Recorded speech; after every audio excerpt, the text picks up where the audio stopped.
Bem-vinda e bem-vindo ao canal do Palavrizar. E como é que funciona esse negócio de título na redação? Precisa pôr? Se precisar, como faz? Essas são dúvidas frequentes e a gente fez esse vídeo para respondê-las de forma definitiva. Vem comigo ver as respostas.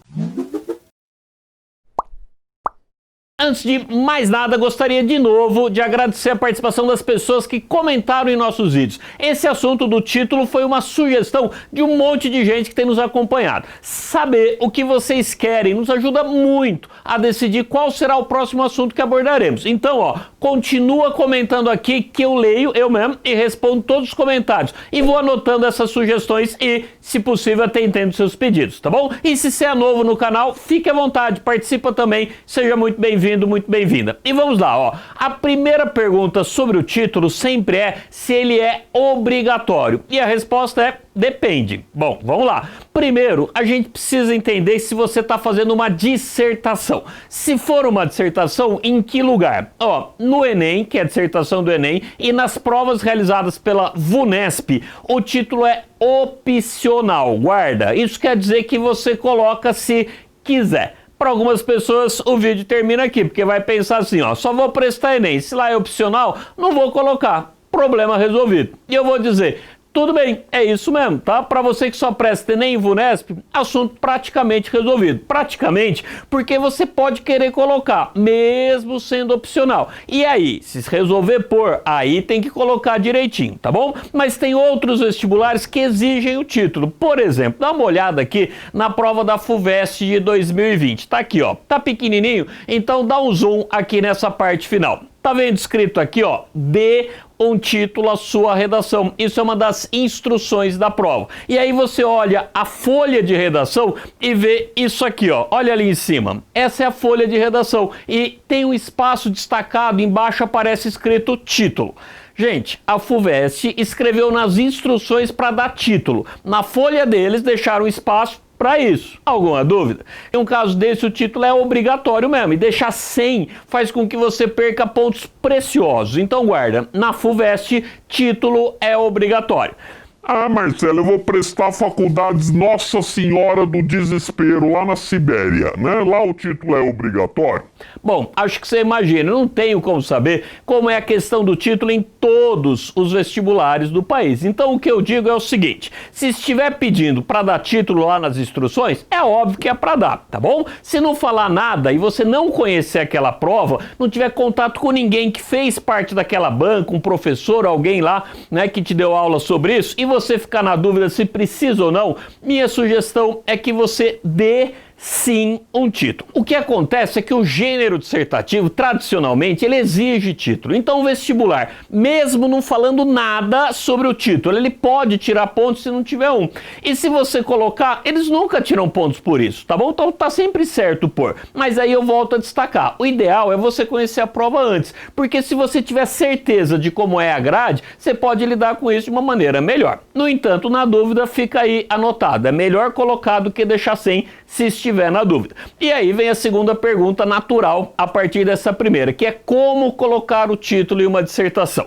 Bom, a primeira coisa são algumas dicas que eu vou numerando. A primeira delas, importantíssima, é que o tema não deve ser o título. Ou seja, se for dado como proposta, por exemplo, o racismo no Brasil, sua redação não pode, guarda, não pode ter como título racismo no Brasil, que é o tema. Você até pode usar a palavra racismo, mas não pode nunca copiar o tema no título. Se isso não ficou claro para você, tema é a frase que te dão para fazer a redação. E o título é uma frase que você constrói e coloca lá em cima antes de começar o texto. Guardou? Primeira dica. Segunda, é mais fácil, bem mais fácil, dar o título depois da redação tá pronta. Então meu conselho é, faz a redação inteira, depois olha o que tem nela e aí pensa no título. Fica bem mais fácil. E a terceira dica, que pode parecer um pouco boba, é que o título deve vir centralizado lá no topo da página. E a gente não põe aspas no título, a não ser que você está fazendo uma citação de uma frase de alguém,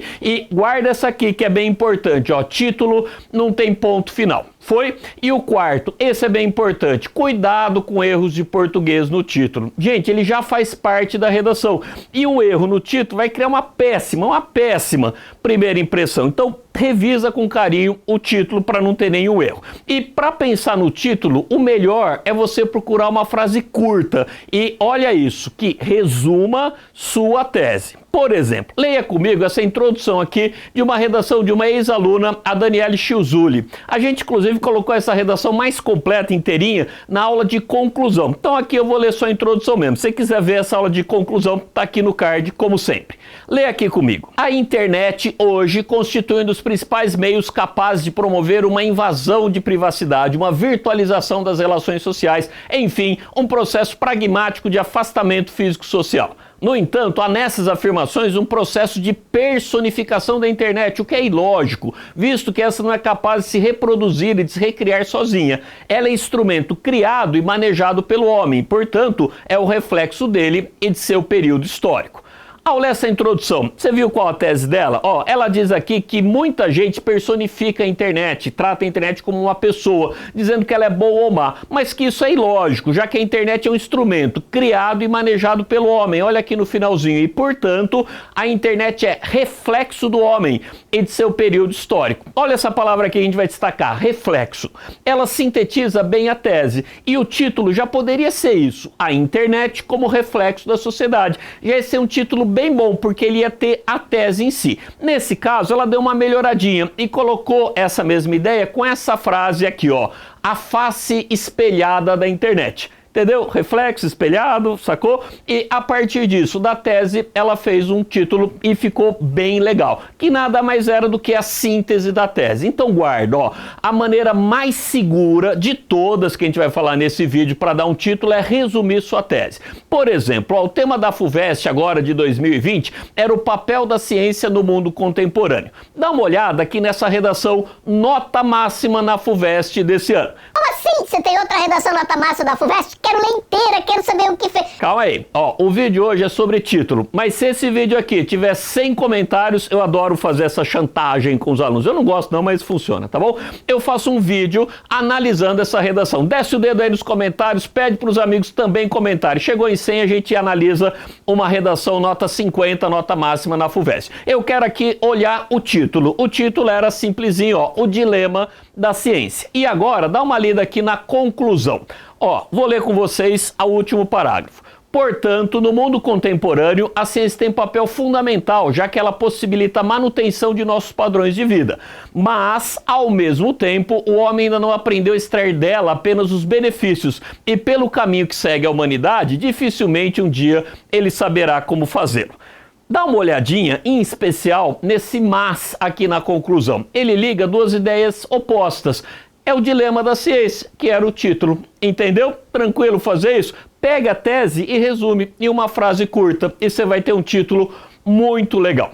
Foi? Embora essa seja a forma mais segura, ela não é a única. Dá uma olhada agora nessa redação que tirou 48 de 50 na prova da FUVEST de 2020. Chora concorrência, a gente aqui tem um monte de redação da FUVEST, tá? Queria que você desse uma lida aqui no terceiro parágrafo. Além disso, com a consolidação do modelo neoliberal vigente, a individualidade passou a ser elevada à máxima potência. Dessa forma, o indivíduo tornou-se o eixo de medida de produção da verdade, ao mesmo tempo em que as instituições produtoras de conhecimento, tais como livros, universidades e centros de pesquisa, caíram em descrédito. De forma análoga a uma cegueira branca, como abordado pelo escritor português José Saramago, os pilares científicos de críticas e do ceticismo são usados para atacar o próprio conhecimento científico de forma deturpante e irracional.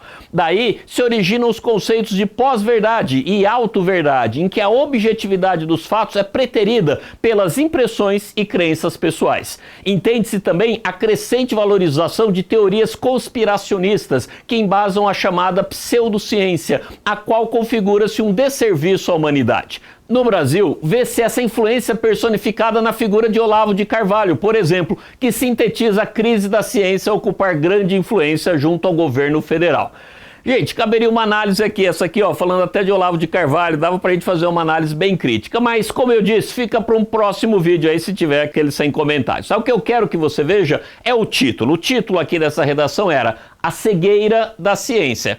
Olha, o que essa pessoa fez foi colocar no título uma referência a duas coisas. A tese, que está falando dessa crise da ciência e, portanto, de uma certa cegueira, o outro parágrafo fala bastante disso, mas principalmente uma referência à cegueira branca, que estava ali nesse parágrafo que eu li do livro Ensaios sobre a Cegueira, não sei se você conhece, do escritor José Saramago. E aqui fica uma segunda ideia bem legal. Se na sua redação você fizer referência a um livro, a uma série, um filme, algum outro repertório desse tipo, você pode usar esse repertório para o título, né? Fazendo o que a gente chama de intertextualidade, que é uma referência sem ser explícita àquela obra. Por exemplo, ó, ao ler o título Cegueira da Ciência, não dava para saber se a pessoa ia fazer referência ao ensaio sobre a cegueira, mas ao ver a referência, automaticamente a gente percebe que o título também está se referindo a essa obra. Isso é uma intertextualidade não tão explícita e, gente, fica bem legal no título de uma redação da FUVEST. Joia? Nessa linha, tinha essa redação aqui, cujo título era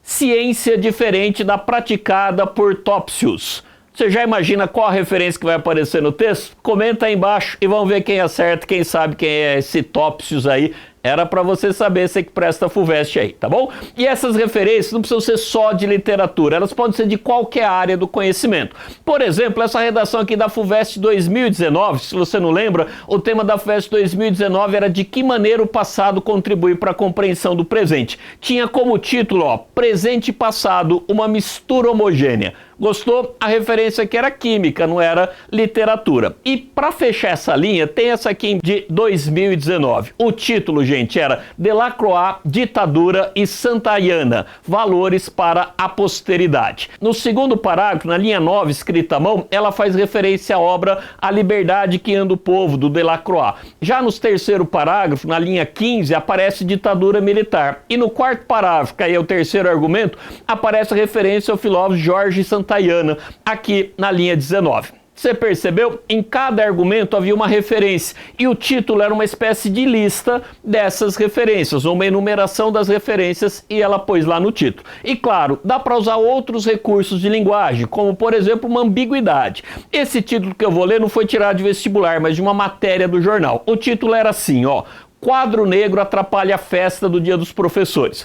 Ao ler só o título, pode parecer que tinha uma festa e a lousa caiu, coisa assim. Mas, a hora que a gente lia o texto, dava para perceber que o autor falava sobre os baixos salários de professores, sobre condições precárias de trabalho, coisas assim. Então, o quadro negro passava a ter outra interpretação. Em outras palavras, o título criava uma dupla interpretação, uma ambiguidade. Beleza? Dá para fazer isso na redação de vestibular, é legal também. Daria, se você preferir, usar figuras de linguagem. Eu não sei quais você conhece, como antítese, metáfora. Tem uma outra também de jornal, que era esse aqui, ó, Luz no Apagão, que tenta criar essa antítese, ó, luz e apagão, ideias contrárias, mas também duas metáforas, a luz e apagão, para se referir a uma saída para uma determinada crise. Joia? Mas, de verdade, eu realmente acho que não vale a pena você gastar um tempo precioso da prova para ficar pensando em algo assim. Claro, se acabou a prova uma hora antes, você não tem que ir para casa assistir Faustão. Ô louco, meu! Fica lá, pensa no título, tenta achar uma coisa legal, tá bom? Mas se você tá com o tempo apertado, não precisa dessas coisas, porque não é necessário. Um bom resumo da tese ou usar alguma referência do texto, como eu falei lá, é mais que suficiente para um título show, para um título máximo. Beleza? Mas se você conseguir ser mais criativo, vai fundo, fica legal e é super permitido.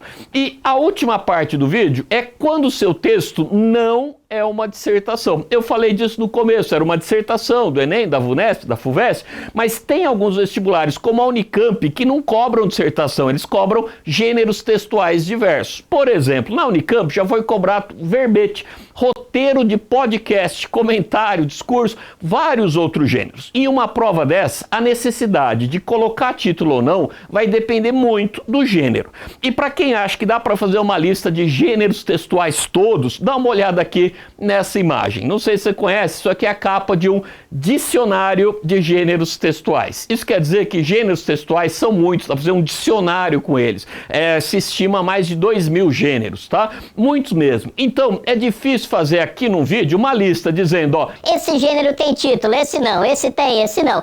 é meio complicado, são 2.000. Aí a questão é conhecer vários deles e ter bom senso. Por exemplo, você acha que um discurso vai ter título?